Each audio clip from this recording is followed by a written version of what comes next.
喺2022年嘅7月，其實我癌細胞由乳癌開始擴散到肺、淋巴同埋胸腔同埋脊椎。咁當時我點解會發現到情緒會影響到癌細胞嘅變化呢？係因為我發咗一次好大嘅脾氣，我同哥哥鬧咗一次好大嘅交。喺鬧完交之後呢，其實我係痛到不得了。但係後來我發覺我自己情緒慢慢穩定落嚟之後，再放鬆自己情緒呢，其實嗰種痛呢係唔一樣。所以我好肯定情緒係會影響到癌細胞嘅發展。Hello，我係 Jean，我係一個癌症末期嘅病人。咁喺冇食標靶藥、化療、免疫治療、中藥之下呢，其實我嘅狀況由大量嘅腹水啦，行唔到今日亦都係慢慢地穩定康復中嘅。我相信情緒係好影響我哋嘅身體狀況，特別影響癌症嘅病人。所以我希望我嘅分享梳理情緒、保持正面會幫到你。咁其實講翻2年前22年嘅7月，我已經知道已經擴散咗上半身、淋巴同埋肺等等嘅其他地方啦。咁嗰陣時咧，我就同咗哥哥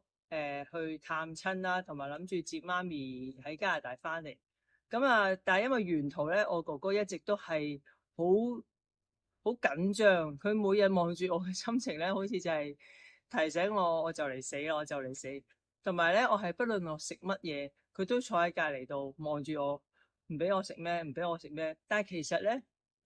嗰陣時佢俾咗好大嘅壓力我，即使我其實舒緩緊我情緒，我亦都唔係好想將每日會 focus 喺我係癌症末期，我得返幾個月命嘅呢啲所有嘅信息咧，每日去 remind 自己，因為嗰時我仲未諗到點樣去對應我會面對緊呢件事。咁但係佢每日俾我嘅反應咧，就係令我好大壓力，同埋即係令我好崩潰，因為我自己已經要面對緊一件身體咁樣嘅狀況。當然其實佢將佢嘅情緒擺喺我身上係因為佢好錫我，佢唔想我有事。但係其實現實係冇人知道用咩方法可以解決到，但係佢就用咗呢種方法係咁管我，而要面對死亡嗰人其實係真係只有我一個。我一直覺得同屋企人好多嘅情緒處理咧，其實因為有太多唔同嘅層面。到終於有一日咧，哥哥喺佢成個旅程度不斷咁樣管我之後咧，我就終於都爆煲咯。爆煲就同佢鬧一場好大嘅交。係我哋咁多年，其實我哋嘅關係係非常之好，我哋感情亦都好好，我哋係好少鬧交嗰啲嚟。一直以嚟都佢又錫住我，我又錫住佢，我哋大家都互相遷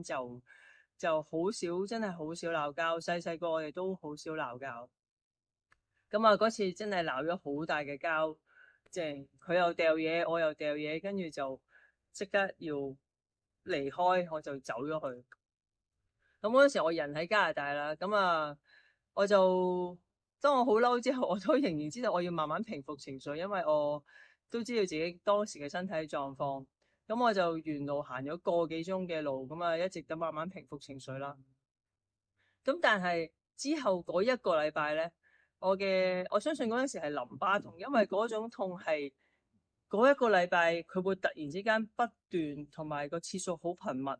而佢個痛嗰個之前我都唔會覺得上半身會痛，但係嗰次之後我都唔知係肺定淋巴，因為反正我上半身已經擴散咗好多。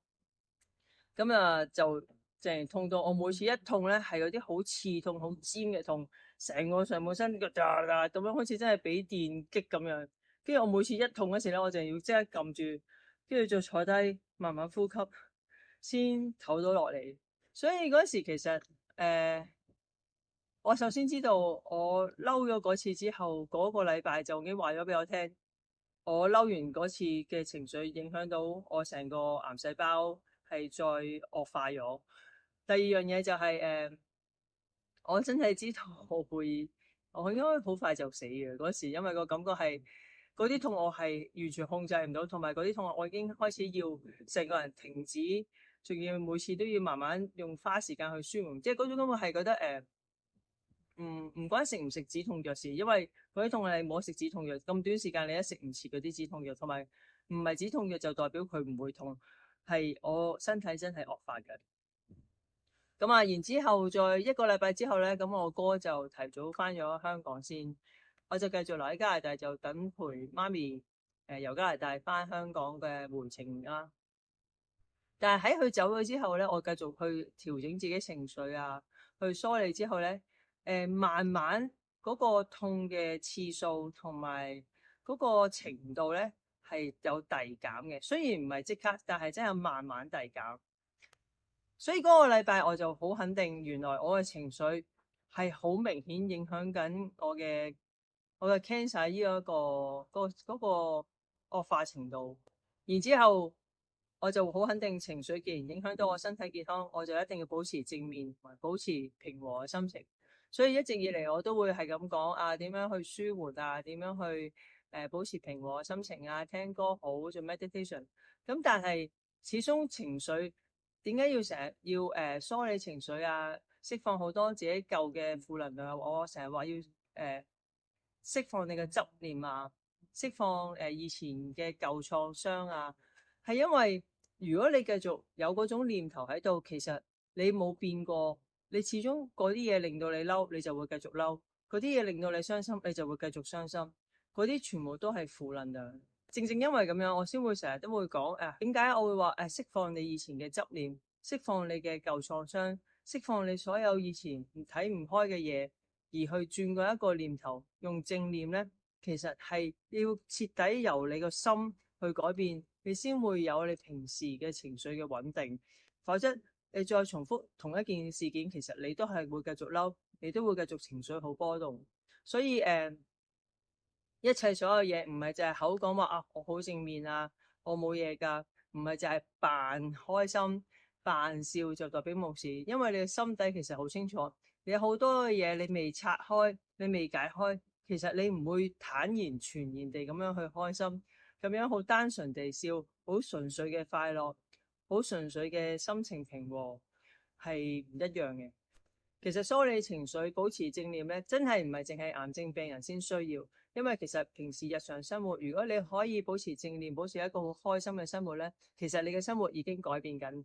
咁我都諗緊咧，遲啲會有一個免費嘅課程，就係可以點樣慢慢去改造自己，變成一個正念嘅人。好基本嘅課程啦，希望可以睇下大家嘅反應，中唔中意，或者睇下有啲咩修改，我都可以俾我睇下可以點樣做嘅。如果大家有興趣咧，你留言話我聽，咁我加把勁可以快啲，希望可以實踐到呢一個免費嘅課程。希望大家無論你係咩嘅人都好，其實正念生活、開心生活，做一個自在真正嘅自己，其實係必需品嚟嘅。做任何事都好，如果你都未揾到真正嘅自己嘅時候，其實嗰樣嘢係咪你真係想做咧？你都未知。但係當揾到真正嘅自己嘅時候，你先會有動力，同埋呢樣嘢係你發自內心有熱誠嘅事去做。